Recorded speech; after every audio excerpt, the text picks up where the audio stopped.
की क्रांति, चीन की क्रांति। देखिए, चीन की क्रांति होने से पहले चीन में मंचू वंश का शासन था। किसका था? चीन में शासन कौन कर रहा था? मंचू वंश। मंचू वंश ये मंचूरिया में शासन कर रहे थे, मंचू वंश वाले। चीन का ऊपरी एरिया मंचूरिया कहलाता है और वहीं का खाना आप देखेंगे मंचूरियन है। समझा गया कि नहीं है? दुका बना देता ऐसे करके, उसका नाम रख देता मंचूरियन। आप लोग मंचूरियन खाए होंगे?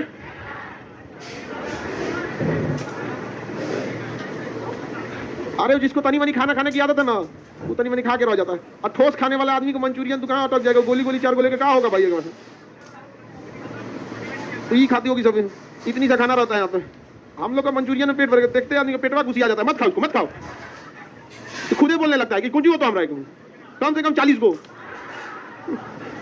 40 को आदमी खाइयो नहीं पाएगी, इतनी गोली गोली खा के कौन सी करे। लेकिन वो सब हाँ चलेगा। आज उससे एक फायदा ये होता है ना कि आजकल लड़के लोगों में पढ़ाई में अच्छा एक चीज लगता है कि पढ़ाई के प्रति समर्पण जाते हैं। आजकल लड़के रोटी बना लेते हैं, मंचूरियन लेके चले जाते हैं, टाइम बचा लेते हैं वो। तो कम से कम ना खाना पीना बनाने में ना आप लोग टाइम बचाया कीजिए, ज्यादा वीवीआईपी टाइप का खाना नहीं बनाया कीजिए। और आप लोग भी नहीं, इन्हें रच रच के प्याज काट रहे हैं, खड़ा प्याज डाल दो एकदम ऐसे, हाँ उसका चमड़ा छोड़ा दो। अरे वो क्या होता है? छिलका। हाँ भाई, चमड़ा छिलका जो भी है। ये एरिया मंचूरिया है। क्या है? मंचूरिया। ये एरिया कौन है? मंचूरिया। तो मंचूरिया में शासन था मंचू वंश का। किस वंश का? मंचू। चाइना और भारत के बीच में देखिए अंग्रेज यहाँ भी शासन कर रहे थे, मंचू वंश वाले इन्हें घुसने नहीं दिए। ये अफीम का व्यापार करना चाहते थे। हमेशा याद रखिएगा, ब्रिटेन कभी ये नहीं चाहा है कि किसी देश को गुलाम बनाने के लिए कब्जा किया जाए। वो चाहता है उपनिवेश बनाना, मतलब पैसा जितना लूट सको भिखमंगा बना दो उस देश को, जहाँ जो बेचना है वो बेच दो। तो इन लोग की प्रकृति यही होती है ब्रिटेन वालों की। आगे बढ़े देखिए, तो यहाँ से आपको बढ़ा दिए थे कल अफीम युद्ध हुआ था। अफीम ले जाके यहाँ अफीम जबरदस्ती को आता था चाइना, ब्रिटिश सब। अब पैसा कुछ खास देते नहीं थे सब, कुछ अफीम यहाँ के लोगों को देते थे। हमेशा मादक पदार्थ महंगे बिकते हैं, जितने नशीले पदार्थ रहेंगे सब क्या मिलेंगे? महंगे बिके। आप देखिए ड्रग्स वगैरह काफी क्या होता है? महंगा बिके। समझा कि नहीं? क्या बोलता है कि क्लियर? आप क्लियर बोलिए, हला होता है क्लास में। रवि सिंह, तो आप ना इसे नेट पे सर्च कीजिएगा थोड़ा सा, who is the best year doctor in your village, ऐसे सर्च कीजिएगा, कोई रिजल्ट आएगा वहां पे। आपके आसपास में कौन कान का अच्छा डॉक्टर है, उसके पास जाएंगे तो निकाल के आपको देगा खोटी, चाहे कौआ हुआ समझवा लीजिए इसे। आगे बढ़ जाए तो वो हल्ला हो रहा है क्लास में, इतना ही इसको जाता है, इतना छोटा छोटा आवाज सुन लेता है। पिछले जन्म का कुछ लक्षण छूट गया इसका। बताइए, अफीम युद्ध हुआ था मंचू वंश के साथ, हुआ था कि नहीं हुआ था? कौन सा युद्ध? अफीम युद्ध। अफीम युद्ध। अफीम युद्ध। कितने अफीम युद्ध हुए थे? 2। प्रथम अफीम युद्ध 1839 से 1842। द्वितीय अफीम युद्ध 1856 से 1860। ये प्रथम अफीम युद्ध हुआ था कि भैया हम अफीम बेचेंगे और तुम्हारे ही देश में बेचेंगे। क्या कर लोगे? सोचिए कितना खतरनाक हो जाए अगर भारत में टेस्ला कंपनी बेचने आए और भारत सरकार रोक दे कि तुमको हम यहाँ गाड़ी बेचने नहीं देंगे, और टेस्ला का कि नहीं बेचेंगे, देखते हैं तुम क्या करोगे। युद्ध हो जाए गाड़ी बेचने के लिए। समझा? ये लोग कितने व्यापार के कैसे भी इनका पैसा लूट लिया जाए। इंग्लैंड जो आज इतना सुंदर है, ये लूट के पैसे पे है, यहाँ पर लूटा हुआ पैसे पे इंग्लैंड है। और इंग्लैंड के साथ एक और चीज, मतलब क्या हो गया, पूरे यूरोप वालों के साथ एक चीज अच्छा ये है कि वो सब के सब एजुकेटेड है। वहाँ सारे लोग एजुकेशन को समझते हैं और जनसंख्या ना बराबर है। भारत में दिक्कत क्या है कि हमारे यहाँ इतनी जनसंख्या है जिसका कोई हद नहीं। अब आप ही बताइए, हम अपने क्लासरूम में वर्षगांठ के समय एक छोटा सा फंक्शन कराए थे, इतना बड़ा अमाउंट लग गया। अब सीधी अब पैकिंग के टाइम पे केवल रसगुल्ला जोड़ी 28,000। तो ऐसा थोड़ी, तब हमको एक अगर चाहते हैं कि आप लोग को चलिए आज हम एक तो भोज कराते हैं, तो हमको ये लगता है कि चलिए भोज करा लेते हैं। अब बताइए इतने का मैनेजमेंट कहां से करेंगे? हाँ, गांधी मैदान, अरे बहुत मुश्किल हो जाता है यहाँ पे। रक्षाबंधन के दिन अरेंज हो जाता है वहाँ पे। रक्षाबंधन के दिन में भी बहुत दिक्कत है। लड़की सबको समझाते रह जाओ, पहले राखी बांध लो, उसके बाद फोटो खींचना, उसके बाद अच्छा लड़की लोग को देखो इतना ज़्यादा 2-2.5 हज़ार राखी होता है, और हम समझाते रह जाएंगे कि देखो हम मीठा नहीं खा पाएंगे उतना, तो आएगी कि हम नहीं खिलाएंगे। अब आप बताओ, अगर हम एक रसगुल्ला खा ले, अच्छा उसको समझाएंगे तो कोई फर्क नहीं। नहीं, अब 2-2.5 हज़ार लोग हम नहीं जानते, हम उतना दूर से लेके आए, आपको खाना पड़ेगा। हम ले भाई समझा के आदमी पूरा मैनेजमेंट में बहुत दिक्कत हो जाता है। अब ये हॉल बड़ा हो गया है, तो इसमें मैनेजमेंट में दिक्कत नहीं। भारत के साथ भी यही समस्या। 140 करोड़ लोग, सोचिए 140 करोड़, कहाँ से कंट्रोल होगा उतना यहाँ? अब बिहार को देखिए 13 करोड़ है। कितना करोड़ है? 13 करोड़। अब वहाँ पे क्या है ना कि 5 करोड़ में 5 से 10 करोड़ में पूरा देश निपट गया। वहाँ के यूरोप की जनसंख्या जो है ना, वो हमारे राज्य से तुलना न कर पाए। इतनी जनसंख्या, जब भी अगर आपकी जनसंख्या बढ़ जाती है तो आप उन्हें सुविधाएं कम दे पाते हैं। उनकी जनसंख्या कम है तो उनकी लाइफ स्टाइल हम लोग से बहुत बेहतर है। सबका घर में एसी होगा, सबका घर एकदम फर्स्ट क्लास टाइल्स मार्बल कालीन लगा होगा, घर में सबके पास 4 को 5 को 4 व्हीलर होगा, कोई टेंशन ही नहीं है उसके पास, कोई दिक्कत नहीं है। अपना बगीचा होगा, क्योंकि जब देश जनसंख्या नहीं, जमीन खाली है, अपना पर्सनल ग्राउंड है उसका, घोड़ा घूम रहा है, घोड़ा से चल रहा है सब वहाँ पे, उसको एगो बिलार पोसले रहता है सब यहाँ पे, कुत्ता पाला रहता है, सुअर पालता है सब वहाँ पे, सुअर सब वहाँ का सुअर एकदम साफ सुथरा रहता है सब। हम लोग वाला पाल लेते हैं, ले जा कुएं कुएं करने लगेगा तो बहुत बड़ी तेज चिल्लाता है सब यहाँ पे, देरवा देता है, दू को आपस में लड़ जाएगा ना, कभी कभी दू को लड़ जाता है सब, तो हमारे एरिया में कैसे गिलू तो आपस में मार हो जाता है। तो यूरोप वालों के पास पैसे बहुत ज़्यादा हैं और जनसंख्या कम है। अब आप बताइए, आपके पास पैसे, अब सपोज कीजिए कि जितना फीस है उतना ही लेते और 50 लड़का बैठता क्लासरूम में, 50 तो लौट के जाता है। हाँ, 150 से 200 लड़का प्रतिदिन, 200 तो मानते हैं, 200 लड़का इधर उधर जमीन, या तो खड़े बहुत ज़्यादा है, 200 लड़का जमीन पे बैठेगा या खड़ा होकर इधर उधर हो जाता है, जबकि इतना हॉल होने के बावजूद कोई सुविधा नहीं है। अगर आप ही लोग के पास 100 लड़का रहता, फर्स्ट क्लास एक सिंगल कुर्सी देते कि आप बढ़िया चक्का वाला, समझ गए, लड़की सबको नहीं देते, उलट जाती जगह, अरे रुकेगा कैसे रुकेगा ये तो खूब बढ़िया एसी वगैरह लगा देते, अभी लगा सकते हैं, चक्का वाला कुर्सी देंगे आप लोग को। आप लोग के बारे में सोच भी सकते हैं, जो हॉल नंबर 1 में ऊपर बैठा है चक्का वाला कुर्सी से डगर आएगा सर नीचे। यूरोप वालों के पास पैसा है, अब उनकी लाइफ स्टाइल उसी हिसाब से, वहाँ जनसंख्या नाम की कोई चीज़ नहीं है, कोई जनसंख्या नहीं है वहाँ पे, समस्या ही नहीं है, दूर दूर तक समस्या नहीं। हेल्थ सिस्टम इतना बेहतरीन है वहाँ पर, कुत्ता बीमार पड़ जाता है तो एम्बुलेंस आ जाता है। हाँ, आगे बढ़े। तो अफीम युद्ध से ये क्या चाहते थे, व्यापार करना, पैसा। प्रथम अफीम युद्ध से तो ये लड़ के घुस गया कहाँ पे, चाइना में। द्वितीय अफीम युद्ध इसलिए क्योंकि इन्हें पता चल गया कि मंचू वंश हो चुका है कमजोर, अब इसको हरा देना उचित है और पूरे चाइना पे हम लोग अफीम का व्यापार कर सकते हैं। बाकी चाइना में ये दूसरे चीज का व्यापार कर ही नहीं पाते थे। चाइनीज जो है ना, राष्ट्र को लेकर बड़ी समर्पित रहते हैं, आप दूसरा कोई वहाँ अपना सामान बेच ही नहीं पाते चाइना में, और चाइना अपना सामान पूरी दुनिया में बेच के रख देता है। हमारे यहाँ इंजीनियरिंग में भी यही हाल रहता है, हमारे यहाँ कोई एक डेडिकेटेड राजनीतिक का प्लान कोई ठीक नहीं रहता है, कब किस पर ध्यान देगा, कब किस पर ध्यान नहीं देगा। आज इलेक्ट्रॉनिक्स चीज़ों में चाइना सबसे आगे चला जाता है, सबसे आगे चाइना चला गया। इलेक्ट्रॉनिक मोबाइल देखिए, आईफोन खरीदिएगा, लिखा रहेगा असेंबल इन चाइना, कहाँ लिखा रहेगा चाइना। तो मंचू वंश जब धीरे धीरे कमजोर हो गया तो इस पर ज़्यादा ब्रिटिश ईस्ट इंडिया का आधिपत्य होने लगा, जिस वजह से यहाँ गड़बड़ सड़बड़ चीज़ें होने लगी। जब भी किसी विदेशी का आपके देश के ऊपर इन्फ्लुएंस बढ़ता है तो आपके देश से एक क्रांति आती है। देश के लोग एकजुट कई तरह से होते हैं, राष्ट्रीय पर्व के दिन भी एकजुट हो जाते हैं और राष्ट्रीय आपदा के समय भी एकजुट हो जाते हैं। अभी देखिए 15 अगस्त आए, देखिए सब लोग को एक दिन के लिए देशभक्ति तो ऐसा लगेगा सोचा वो यूएनओ से लड़ जाए सवाल, उसके बाद फिर आपस में लड़ते रहेगा। तो लेकिन जब राष्ट्रीय आपदा आती है तो भी क्या हो जाता है, एक हो जाता है। राष्ट्रीय आपदा के समय भी क्या हो जाता है, एक हो जाता है। आगे बढ़े। तो अब यहाँ पे मंचू वंश कमजोर पड़ रहा था, चाइना वाले घुस रहे थे, तो 1911 में सन्यात सेन ने क्या किया था, क्रांति प्रारंभ किया। 1911 में क्या चालू किया, सन्यात से। और इन्होंने 1912 में एक पार्टी का गठन किया, क्वेमेंटांग पार्टी। कौन सी पार्टी, क्वेमेंटांग। बताइए, चीन की क्रांति की शुरुआत 1911 किसने किया, सन्यात सेन। चीन की क्रांति का जनक सन्यात सेन, कब, 1911। कौन सी पार्टी, क्वेमेंटांग। कौन सी पार्टी, क्वेमेंटांग पार्टी। कौन सी party, Kuomintang party. Kuomintang party, party का नाम क्वेमेंटांग पार्टी, हांगकांग नहीं, क्वेमेंटांग पार्टी। क्वेमेंटांग पार्टी, किसी को दिक्कत। क्वेमेंटांग पार्टी का गठन किसने किया, सन्यात सेन, 1912। और सन्यात सेन ने इस पार्टी का गठन करके पूरी चीन को एक करने की कोशिश किया था यहाँ पर। हालांकि सन्यात सेन की मृत्यु हुई, उसके बाद 1927 में हो गया गड़बड़। देखिए 1911 में चीन की क्रांति चालू होती है और 1912 में क्वेमेंटांग पार्टी का गठन हो जाता है।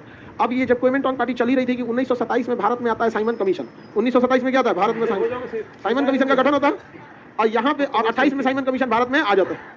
वही समय चीन में एक दूसरी घटना हो रही थी, ये क्वेमेंटांग पार्टी से अलग होकर एक कम्युनिस्ट पार्टी बन गई।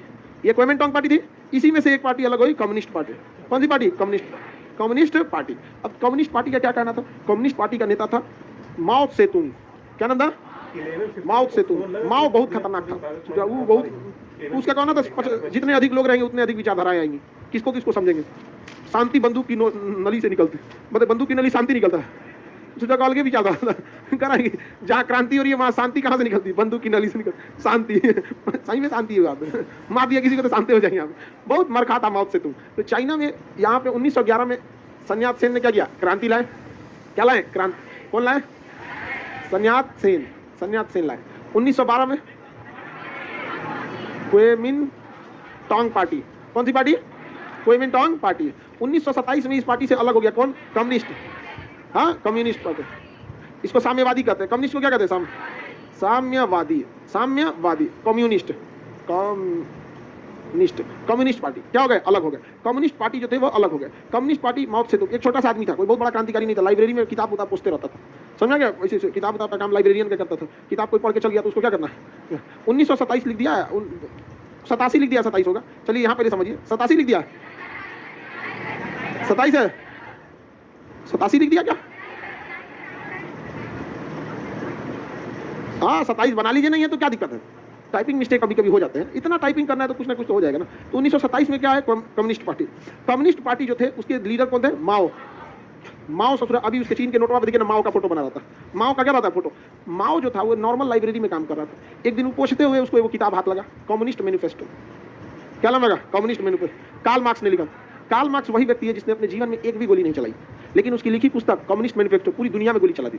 नक्सलाइट के लिए वही किताब, कम्युनिस्टों के लिए वही किताब, फासिस्टों के लिए वही किताब, स्टालिन के लिए वही किताब, लेनिन के लिए वही, भयानक तबाही मचाई कम्युनिस्ट मैनिफेस्टो। समझा लगी नहीं, आप लोग को भी पढ़ना है कहीं आप लोग भी मत तबाही मचाने लगेगा। कम्युनिस्ट मैनिफेस्टो पढ़ा और धीरे धीरे उसको सरकार के खिलाफ जाने लगा, क्योंकि ना कुछ नियम भी आप देखिएगा, आपके जमीन से पेट्रोल निकला सरकार का, कोयला निकला सरकार, हीरा निकला, जितना बहुमूल्य चीज निकला, हथियार निकला, हाँ घातक पदार्थ निकला, समझा गया कि नहीं गया, जितना भी घातक पदार्थ है सब क्या है आपका, समझा गया कि नहीं गया। तो कम्युनिस्ट करेगी कौन बात हुआ, मतलब तुम्हारा जमीन में से तुम हमरे लेके जाओगे, नौटंकी हो जाएगा ये।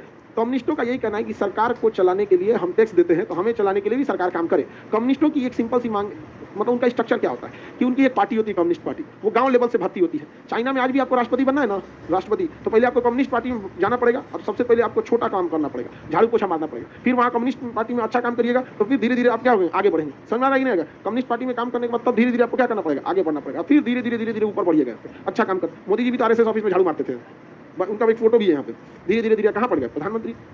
तो कम्युनिस्टों का एक सिंपल था कि उनकी एक पार्टी है, उसी स्ट्रक्चर की पार्टी है, हर जगह गांव गांव में है, वहां से अच्छा काम करते रहेंगे, जिला लेवल पे आएंगे, उसके बाद राज्य लेवल पे आएंगे, ऐसे करते करते आगे जा सकते हैं। उसी पार्टी के अंडर में सबको काम करना है। डिस्ट्रिक्ट मजिस्ट्रेट भी किसके अंडर में, कम्युनिस्ट पार्टी के अंडर में, सेना भी किसके अंडर में, कम्युनिस्ट पार्टी के अंडर में, देश भी किसके अंडर में, कम्युनिस्ट पार्टी के अंडर। समझ में कि नहीं, जैसे हम लोग शपथ लेते हैं ना कि हम शपथ लेते हैं कि भारत की एकता अखंडता को बनाए रखेंगे, चीन का राष्ट्रपति ऐसे नहीं लेता, तो हम शपथ लेते हैं कम्युनिस्ट पार्टी की सरकार को बनाए रखेंगे देश के बारे में वो कम्युनिस्ट पार्टी की शपथ लेते हैं। वहां चीन की सेना ही नहीं है, हमारे यहाँ किसकी सेना है, भारत की सेना की, कांग्रेस की सेना है। सरकार में कांग्रेस रहेगी उसके हिसाब से चलेगी, बीजेपी रहेगी उसके हिसाब से चलेगी, कल को कोई भी रहे, लड़की लोग आप में से कोई प्रधानमंत्री बन जाए उनके हिसाब से चलेगी। समझ आ रहा है कि नहीं आ रहा है। लेकिन चाइना में ऐसा नहीं, चाइना में चाइना की सेना नहीं, कम्युनिस्ट पार्टी की सेना है। किसकी सेना है, कम्युनिस्ट, जो कम्युनिस्ट पार्टी कहेगा वही करेगी, अदरवाइज में कुछ भी नहीं करेगी। क्या हमारे यहाँ क्या बीजेपी भले शासन में है तो क्या सेना बीजेपी की है, भारत की सेना है, बीजेपी के हिसाब से चलेगी, अपने संविधान सेना का अपना कानून है उस हिसाब से। लेकिन चाइना में ऐसा नहीं होता। तो चाइना में पूरी की पूरी चीजें किससे गुजरती है, कम्युनिस्ट पार्टी से। वहां संसद का बैठक होता है नहीं, कम्युनिस्ट पार्टी का बैठक होता है। समझा गया कि नहीं? जैसे हमारे यहाँ कौन जज बनेगा क्या, सब वहाँ कौन डिसाइड करेगा, कम्युनिस्ट पार्टी। कौन प्रधानमंत्री बनेगा, कम्युनिस्ट पार्टी का सालाना बैठक होगा, 5 साल में एक सालाना बैठक होता है, 5 साल में एक बार होता है। तो अब इसमें कौन सा शक्तिशाली नेता है उसको अब कम्युनिस्ट पार्टी का हेड बनाया जाता है। जो कम्युनिस्ट पार्टी का हेड वही सेना का भी हेड, वही नौसेना का भी हेड, वही वायुसेना का भी हेड, वही आपका हर चीज का हेड, देश का भी हेड, वही सारा पावर कम्युनिस्ट पार्टी के हेड के पास। अभी कौन है, शी जिनपिंग। किसी को कोई दिक्कत? तो कम्युनिस्टों की विचारधारा समझ में आ गया। इलेक्शन होता है, इलेक्शन नहीं होता। जेपी नड्डा जैसे बीजेपी के क्या है, आप वोट डालने गए थे उनको, अपने में डिसाइड कर लिए थे लोग कि नहीं, उसी तरह होता है सब में। आप आगे बढ़े तो रूस में भी पहले ऐसे ही था। और जो एक बार बन जाता है कम्युनिस्ट पार्टी में ना, वो हट भी नहीं करता जल्दी। अब उसका काम क्या है कि जनता का सारी चीज़ों का ध्यान रखना, सारी चीज़ों में, शहर वही बसाएंगे सब, सबके लिए घर अलॉट करेंगे सब, लेकिन अच्छा से काम करते थे कम्युनिस्ट, अच्छा से। जैसे हमारे यहाँ की तरह नहीं प्रधानमंत्री आवास योजना छतें गिर जाए, ऐसा नहीं, बहुत प्लान तरीके से बनाते हैं सब वो सब यहाँ पे। तो रूस भी पहले यही था। रूस भी एक शहर बसाया प्रीपेड शहर में हर चीज बसाया, गली मोहल्ला पुलिस स्टेशन प्लेग्राउंड एकदम बेहतरीन। प्रीपेड शहर के लिए बगल में बताया बिजली घर, जिसका नाम था चेरनोबियल, और चेरनोबियल भड़ गया और उसका रेडिएशन प्रीपेड शहर में आ गया। आज भी प्रीपेड शहर खाली है, किसी को लॉज चाहिए उसमें वही क्लास लेके आ, सब भर जाएगा आदमी यहाँ पे। तो कम्युनिस्टों की विचारधारा समझ आ गई। कम्युनिस्ट क्या चुनाव कराते हैं, वहाँ चीजें प्राइवेट होती हैं नहीं, सबका सब सरकार, A to Z चीज सरकारी, किसी को दिक्कत नहीं ना। चाइना में भी क्या आ गया, कम्युनिस्ट। अब कम्युनिस्ट अलग हो गए 1927 में, और 1928 में कम्युनिस्टों के बीच हो गया गृह युद्ध। क्या हो गया, गृह युद्ध हो गया। अब सिविल वॉर, गृह युद्ध में दो पार्टियां आपस में लड़ जाती हैं। जैसे हमारे यहाँ गृह युद्ध केवल टीवी पे होता है, बीच में 20 कन्याएं बैठी रहती हैं, शांत करा देते हैं। अभी आप लोग ब्रेक के लिए रुकते हैं, ब्रेक लीजिए, उसका कहते हैं ऐसे क्या करते हो, पूरा दुनिया देखता है यहाँ पे, अरे प्रचार लगा, उधर आपको प्रचार दे दिया, यहाँ पे हाई क्रीम लगाइए, सीधे चमगादड़ से परी बनिए, इधर उसको आपको समझाते रहता है क्रीम व्रीम पोतने के लिए बोलता है कि नहीं यहाँ पे, ऐसा क्रीम व्रीम कुछ करेगा, बताता नहीं इसको, इतनी क्रीम जैसे कुछ बदल के दिखाते इसको, तुमको क्रीम असर करेगा कुछ? हाँ लगाना भी नहीं। हम क्रीम लगाते थे, क्रीम में काला हो जाता था, हम कहेंगे यार तुम किसी काम का नहीं है क्रीम व्रीम तो हमारे यहाँ गृह युद्ध होता है, टीवी पे होता है गृह युद्ध, लेकिन सीरिया में गृह युद्ध, अफगानिस्तान में गृह युद्ध, चाइना में हो गया गृह युद्ध, हमारा काटाकुटी हो गया कम्युनिस्ट पार्टी और क्वेमेंटोंग पार्टी के बीच। कम्युनिस्ट पार्टी और क्वेमेंटोंग पार्टी। सन्यात सेन मर चुके थे, सन्यात सेन क्या हो गया, मर गया, तो क्वेमेंटोंग पार्टी आ गई चियांग काई शेक के पास। किसके पास, चियांग काई शेक। तो क्वेमेंटोंग पार्टी किसके पास आ गई, सन्यात सेन मर गए, और कम्युनिस्ट पार्टी का लीडर अब कौन बन गया, सॉरी क्वेमेंटोंग पार्टी का leader Chiang Kai shake, communist party का लीडर चियांग काई शेक। ससुरा का नाम वैसे ही है, पार्टी वैसे ही है, Kuomintang party Chiang Kai Shek, Kuomintang party Chiang, और कम्युनिस्ट पार्टी का माओ से माओ, बस माओ बोलिए, कम्युनिस्ट पार्टी का माओ, माओ बिलार की तरह बोलिए माओ। हल्ला नहीं। कम्युनिस्ट पार्टी का लीडर माओ सेतु, और क्वेमेंटोंग पार्टी का कम्युनिस्ट पार्टी का लीडर माओ, और क्वेमेंटोंग पार्टी का चियांग काई से, चियांग काई से। तुम ऐसे का है, लग रहा है जैसे भूसा के खोप में घुसल था तुम, हाँ पूरा एकदम खौरा गया है बेचारा एकदम। आगे बढ़ जाए, आई दोनों में क्या हो गया, गृह युद्ध। इसी गृह युद्ध में मार काटाकुटी हो गया, उसको मार रहा है उसको मार रहा, कई लाख लोग मर गए, 1.5 से 2 लाख लोग मर गए चाइना के अंदर, अपने में मार कर रहा था गृह युद्ध। इसका फायदा उठाया जापान, अब मारा ढाई से मंचूरिया कब्जा, इधर कब्जा मार के पूरा कब्जा कर लिया। ये बेचारा भाग गया, सब क्वेमेंटोंग पार्टी का ही भागा, कम्युनिस्ट पार्टी का भागा, कहा कि भाई ये कौन है भाई, बहुत बुरा मार रहा है। जापान वाला का भाग गया चट्टा करके, पूरा चाइना मेरा। हम आपको बताएं ना, राष्ट्रीय पर्व और राष्ट्रीय आपदा के समय सब एक हो जाते हैं, समझ आ रहा कि नहीं आ रहा? आज झगड़ा वाला नहीं की है, चलिए अब ध्यान से देखना, ध्यान से उधर। आज झगड़ा हुआ था क्या? हाँ नहीं हुआ, कोई बात नहीं। यहाँ पे किसका, क्वेमेंटोंग पार्टी, दोनों सोच रहे कम्युनिस्ट थे, नहीं क्वेमेंटोंग पार्टी लोकतंत्र मांग करता था, क्वेमेंटोंग पार्टी क्या मांग करता था, लोकतंत्र, और कम्युनिस्ट पार्टी कम्युनिस्ट पार्टी का मानता है कम्युनिस्ट साम्यवादी रहेगा। गृह युद्ध हुआ, जापान एंट्री मारा, जापान जब लगा मारने तो सबको लगा कि भाई अब हम लोग को एक हो जाना चाहिए, otherwise we all will destroy, हम सब मर जाएंगे, हम लोग हाथ मिला लेते हैं। तो क्वेमेंटोंग पार्टी के चियांग काई शेक और कम्युनिस्ट पार्टी के माओ, ये दोनों हाथ मिला लिए और कहें कि हम दोनों मिलकर मारेंगे किसको, जापान को, चलो आगे बढ़ो चाइनीज भाषा में, ऐसे धर आगे बढ़ो, चूचा क्या बोलता था मंडारिन भाषा, अब मारना चालू किया सब। इन गधों को लगता था ये जापान को मार देंगे, नसीब अच्छा था इनका कि जापान पे मार दिया अमेरिका परमाणु बम, क्या मार दिया, परमाणु बम मार दिया, जापान सरेंडर बोल दिया यहाँ पे। इस वजह से ये लोगों ने जापान को भगाने में सक्सेस हो गए। 1945 में इसके ऊपर गिर गया परमाणु बम, और जैसे ये लोग इसको भगाने में सक्सेस हुए, ये इतना खचरा था कि चारों ओर से घेर के हमला कर दिया, किसके ऊपर, क्वेमेंटोंग पार्टी के, किसके ऊपर, क्वेमेंट, जबकि दोनों में समझौता हुआ था, हम दोनों मिलकर सरकार चला लेते हैं, गृह मंत्री हम रख लेंगे, वित्त मंत्री तुम रख लेना, रक्षा मंत्री हम रख लेंगे, ये हम रख लेंगे, ऐसे गठबंधन करके सरकार चला रहे थे। और जैसे यहाँ से कौन हटा, जापान, कम्युनिस्ट पार्टी वाले क्वेमेंटोंग पार्टी वाले को गोली मारने लगे सब, भयानक, और ये तैयार थे नहीं, और ये लगे सब गोली मारने। अब क्वेमेंटोंग पार्टी वाले लगे सब भागने, क्या हो गया सब भागने। वित्त मंत्रालय किसके पास था, क्वेमेंटोंग पर, ये पैसा वैसा लेके भाग गया चियांग काई शेक एक दूसरे द्वीप पर, कहा कि यहाँ चलो पहले बचो, पहले यहाँ पे बचो, जिसका नाम है ताइवान, उस समय फार्मोसा नाम था, क्या नाम था, फार्मोसा। कहा पहले भागो जापान, कहाँ भागो, ताइवान, एयरफोर्स यहाँ लाओ, टैंक यहाँ लाओ, यहाँ से जीप ले आए, सब बैलगाड़ी लाया, सब घर द्वार लाया, सोना चांदी सारा चीज यहाँ लाया, कहा कि पहले हम लोग यहाँ स्टेबल होंगे, उसके बाद हम लोग यहाँ से हमला करेंगे, और हमला करने के बाद हम लोग इस पूरे को कब्जा कर लेंगे। चचुरा लोल कहीं का है, हम कब्जा कर लेंगे। तो इधर हो गया कौन, Kuomintang party, Kuomintang party, Chiang Kai Shek कहाँ चला है, यहाँ पे क्वेमेंटोंग पार्टी, और माओ यहाँ हो गया माओ। शुरुआत में ऐसा लगता था कि जैसे क्वेमेंटोंग पार्टी ने हरा देगी, क्योंकि बहुत शक्तिशाली थी। क्वेमेंटोंग पार्टी का नेता चियांग काई शेक इतिहास के सबसे क्रूर राजाओं में से एक, सबसे क्रूर, मरवाने में उसको कुछ नहीं रहे। 1 लाख सैनिक को तो ऐसे ही बोल दिया था, अरे 1 लाख लोगों की जान लेना है तो अपने से ले लिया करो, उससे ज्यादा लेना है तो परमिशन लिया करो। नहीं आदमी कहता है 100-200 खर्चा करना है तो अपने से करते हैं, नहीं सोचते हैं बड़ा खर्चा है तब पूछो, वो कहता है एकता को तो ऐसे मार दो। यहाँ पे चियांग काई शेक कहाँ चला है, हाँ ताइवान, और कम्युनिस्ट पार्टी चाइना। धीरे धीरे ये हो गया कम्युनिस्ट पार्टी की चाइना, किसकी हो गई, कम्युनिस्ट चाइना। कौन आ गया यहाँ, माओ, हाँ माओ इतना शक्तिशाली हो गया कि इनका सपने टूट गया कि कभी कब्जा करेंगे। और यहाँ पे थे क्वेमेंटोंग पार्टी के चियांग काई शेक, यहाँ के नोट पर रहता है माओ का फोटो, और यहाँ के नोट पर रहता है चियांग काई शेक का फोटो। ये कहता है वन चाइना पॉलिसी, मतलब हम दोनों अलग अलग नहीं है, वो भी हमारा ही भगोड़ा है। ये कहता है कि देखिए हम दोनों अलग अलग नहीं है, मेरा ही है वो, समझा गया। चुट्टा को कम मत समझिए, कहता है कि ये पूरा मेरा है और अक्साई चीन भी मेरा है।